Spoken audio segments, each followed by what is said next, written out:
सुखी और सरल जीवन परिवार में कैसे जिए, यह आज के इस कलयुग में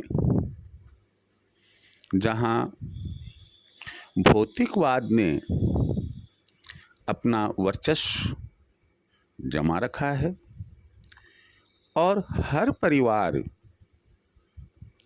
सुख और समृद्धि से तथा स्वास्थ्य से वंचित है। जिसे पूछो वही अपना कोई न कोई दुख गाता है।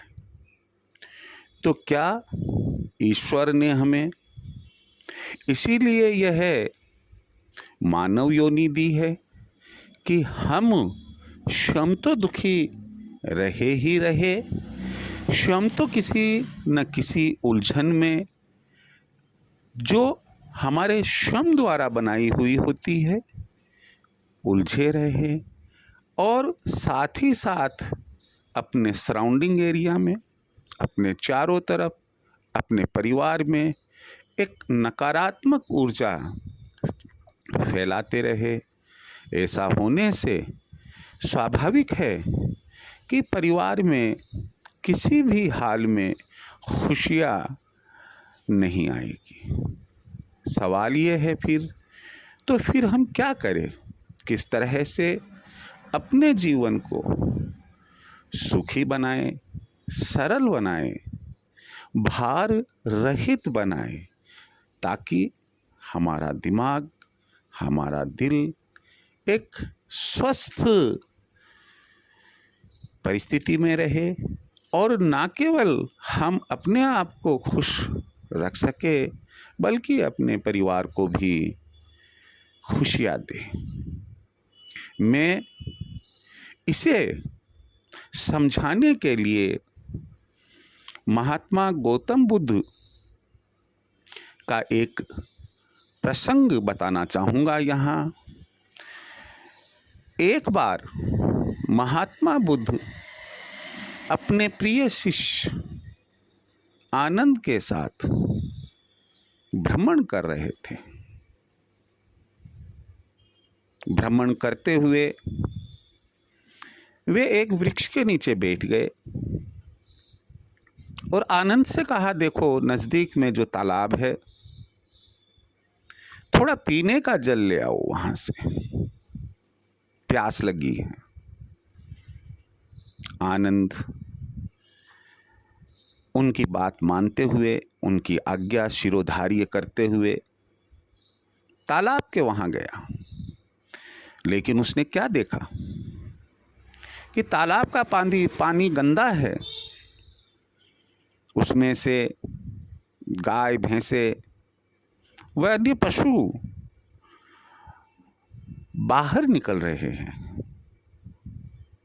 वह बिना पानी लिए, बिना जल लिए महात्मा बुद्ध के पास वापस आ गया। जब उन्होंने अपने गुरुदेव से यह बात कही कि पानी गंदा था इसलिए नहीं लेकर आया क्योंकि जानवर निकल रहे थे उसमें से, महात्मा बुद्ध ने कहा कि चलो कोई बात नहीं है, फिर एक बार जाओ। दूसरी बार जब वह गया तो उसने देखा कि जानवर तो नहीं निकल रहे हैं, गाय, भैंसे व अन्य कोई जानवर नहीं निकल रहा है, लेकिन पानी गंदा है। मन में आया कि क्या मैं ऐसा जल अपने गुरु को पिलाऊंगा। फिर वह बिना जल लिए महात्मा जी के पास में आ गया। महात्मा जी ने पूछा, भाई क्या हुआ इस बार? तो उन्होंने कहा कि गुरुदेव, जल गंदा था, पीने योग्य नहीं था, इसलिए मैं वहां से जल नहीं लेकर आया। महात्मा बुद्ध ने पुनः उनसे कहा कि आप एक बार फिर जाओ तुम और जल लेकर आइए। तीसरी बार जब आनंद तालाब के नजदीक गया तो क्या देखता है कि जल एकदम स्वच्छ है, एकदम सरल है और सारी गंदगी पानी में नीचे बैठ गई है। जल लेकर आया, महात्मा जी को पीने के लिए जल दिया। उनने अपने गुरु से पूछा कि गुरुदेव, मुझे ये बात समझ में नहीं आई, तीनों बार तीन प्रकार की परिस्थितियां वहां मुझे मिली, आप मुझे क्या सीख देना चाह रहे थे? महात्मा जी ने कहा, गौतम बुद्ध ने कहा कि वत्स, जिस प्रकार से ये गंदगियां उस पानी को पीने योग्य नहीं बना रही थी, वैसे ही मानव शरीर में, मानव मस्तिष्क में भी विभिन्न प्रकार की बुराइयां होती है, कई गंदे विचार होते हैं। यदि मानव धैर्य रखे और सहनशील रहे तो थोड़े समय बाद में वे तमाम गंदगियां, वे तमाम बुराइयां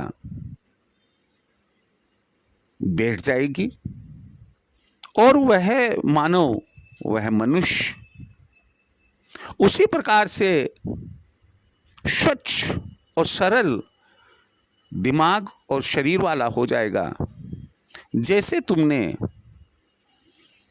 तालाब में तीसरी बार गए और तुमको जल एकदम पवित्र, स्वच्छ और सरल मिला।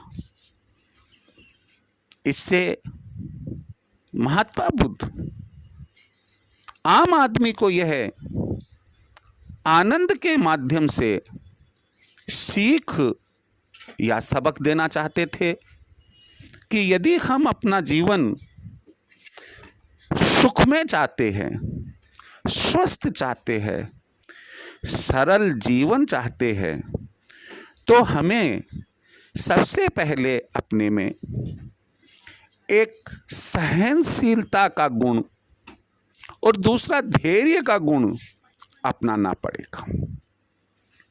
यदि हमने इन दोनों गुणों को अपना लिया तो न केवल हम स्वयं खुश रहेंगे, स्वस्थ रहेंगे, सुखी रहेंगे, बल्कि हम अपने परिवार और अपने समाज को भी खुशियां बांट सकेंगे।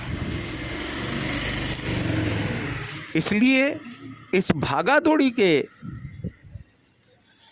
युग में, इस भौतिकवाद में, जहां चारों तरफ हर एलिमेंट में, हर तत्व में, हर पदार्थ में मिलावट मिली हुई है, शुद्धता का अभाव है और छोटी छोटी बातों पर इंसान क्रोधित हो जाता है, अपना आपा खो देता है,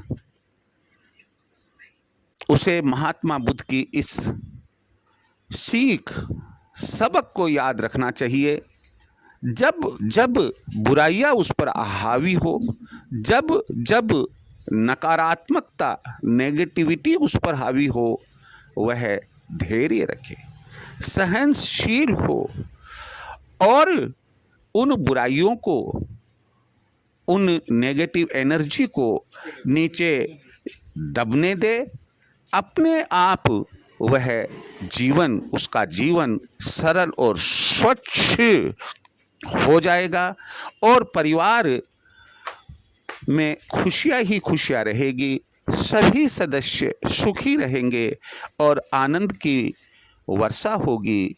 इसी के साथ जय श्री कृष्ण।